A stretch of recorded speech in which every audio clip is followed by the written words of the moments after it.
안녕하세요. 텍톡입니다. 3월 5주차 첫 번째 텍톡 뉴스입니다. 오늘은 국내외 이슈에 대해 다뤄보려고 합니다. 먼저 해외에서 일어나고 있는 이야기로 시작해보겠습니다.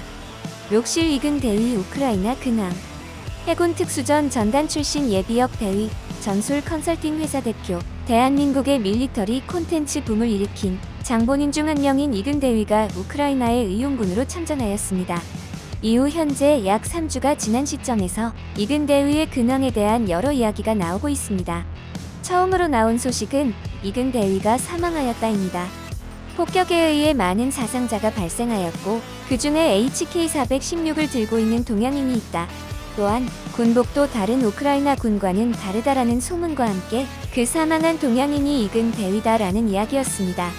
해당 이야기는 며칠 후 팩트가 아님이 드러났습니다. 이후 록실 인스타그램에서 서울경찰청 국제범죄수사 2개라는 계정과 카카오톡을 하는 사진과 함께 모두 걱정해 주셔서 감사합니다. 하지만 지금 제가 한국으로 돌아갈 수가 없습니다. 지금 현장 상황이 많이 심각하고 모든 파이터들이 철수하면 여기 더 이상 남을 게 없을 겁니다. 최선을 다해서 우크라이나를 도와드리겠습니다. 라고 밝혔습니다. 그 다음으로는 이근 대위와 디스전을 벌이고 있는 가로세로 연구소에서 내놓은 이야기가 있습니다. 가세연에서는 이근이 폴란드 아주 안전하고 총소리 한 번 안 나는 곳의 호텔에서 묵고 있다. 같이 찍은 사진도 있고 여기에 우크라이나 사람들도 많다. 유튜브 촬영을 하는데 배우인 줄 알았다. 전쟁 영화 같은 촬영을 하고 있다고 한다. 이곳은 안전지대이며 우크라이나 국경으로 절대 넘어갈 수 없다.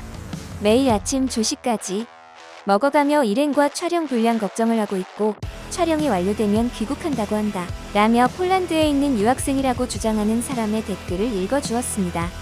다만 해당 소식은 정보 출처가 댓글인 점, 댓글을 단 사람이 주장하는 이야기에 근거가 없는 점, 그리고 소식을 발행한 곳이 가세연이라는 점에서 큰 파장 없이 거짓된 소식이라는 분위기가 형성되었습니다.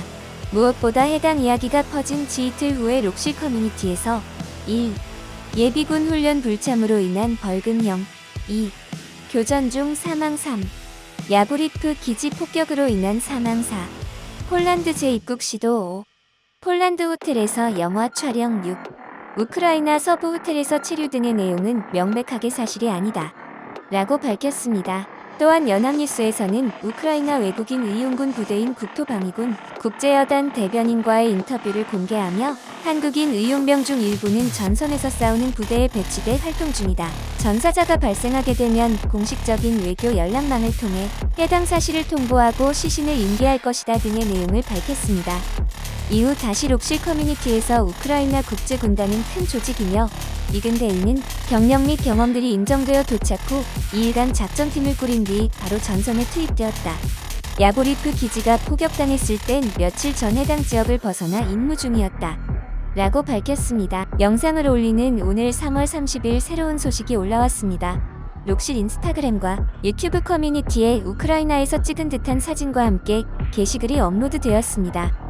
게시글에는 대한민국 국민 여러분, 제 거취에 대해 수많은 추측과 혼동이 난무했습니다.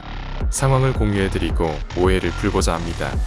우크라이나 국제군단에 도착해 외국인 요원들을 모아 특수작전팀을 구상해 여러 기밀 임무를 수행했습니다. 어적으로 또 다른 지역으로 이동하여 직접적인 공세작전에 참여하고 있습니다.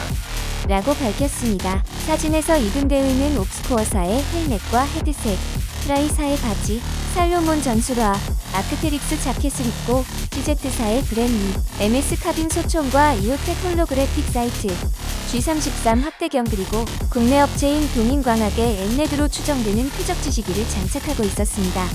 여러 사람들이 예상했던 것과 다르게 전쟁이 생각보다 길어지고 있고 모두가 예상했듯이 잔인하고 불편한 상황들이 생겨나고 있습니다. 하루빨리 전쟁이 끝나길 바랍니다. 경찰 모의 총포조사 근황.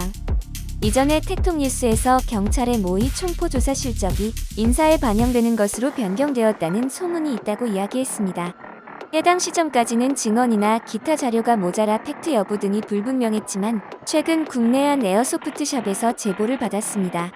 고객들이 중고 거래 중 경찰에 의해 고발되었으며 조사 중이다라는 내용입니다. 해당 건샵의 제보에 따르면 단순 판매글이 아닌 교환글 등에도 연락을 해서 조사를 하고 있으며 직거래 시 처음에는 경찰 본인이 직접 나오지 않고 시민단체 등의 도움을 받는다고 합니다. 시민단체 구성원이 해당 제품이 모이총포임을 확인하면 대기하고 있던 경찰을 불러온다고 합니다. 에어소프트건은 칼라 파츠를 장착하고 있다면 모이총포에서 크게 벗어나게 됩니다. 모두들 칼라 파츠를 잘 장착하여 에어소프트 취미가 정착되는데 노력하고 있지만 일부 해당 내용을 모르는 입문자 분들에게 문제가 되고 있는 것 같습니다. IPSC 타깃. 슈팅 매치를 하는데 사용하는 골판지 재질의 사람 모양 타깃은 보통 페이퍼 타깃이라고 많이 부르지만 정식 명칭은 IPSC 타깃입니다. IPSC 코리아에서 해당 타깃의 디자인 특허를 출원하여 많은 취미인들이 우려를 표했습니다. IPSC에 의해 해당 타깃의 사용에 대해 제재를 받았다라고 공개적으로 밝힌 곳은 없지만 언제든 해당 타깃의 사용에 대해 제재를 받을 수 있는 상황이었습니다. 이런 상황에서 지난 1월 중순 IPSC 코리아의 메인 스폰서 중 한 곳이었던 하이퍼옵스에서 같은 기능을 할 수 있는 비슷한 디자인의 타깃에 대한 디자인 특허를 등록하였고 해당 디자인의 정보를 공개하며 IPSC 코리아에서 타깃을 특허 등록하였다는 사실을 확인하고 필터 무효 소송을 진행할까 하다가 의미 없는 소모전이 싫어서 무료 배포용 디자인 등록을 하였습니다. 디자인과 규격 모두 공개하여 어디서나 누구나 사용 활용 가능하게 하겠으니 걱정하지 마시고 편히 사용하시기 바랍니다. 공공의 이익과 레저 문화에 작게나마 기여하는 회사가 되겠다. 라고 밝혔습니다. 해당 타깃은 하이퍼옵스 주최 이벤트인 TAL에 사용되었던 타깃이며 IPSC 타깃과 전반적으로 유사하지만 몸통, 머리 쪽 A존의 디자인과 A, C, D존 표기 방식이 다르다는 차이점 등이 있습니다.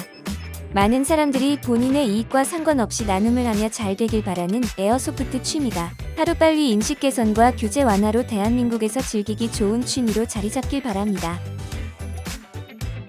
다음에도 흥미로운 컨텐츠로 찾아뵙겠습니다. 감사합니다.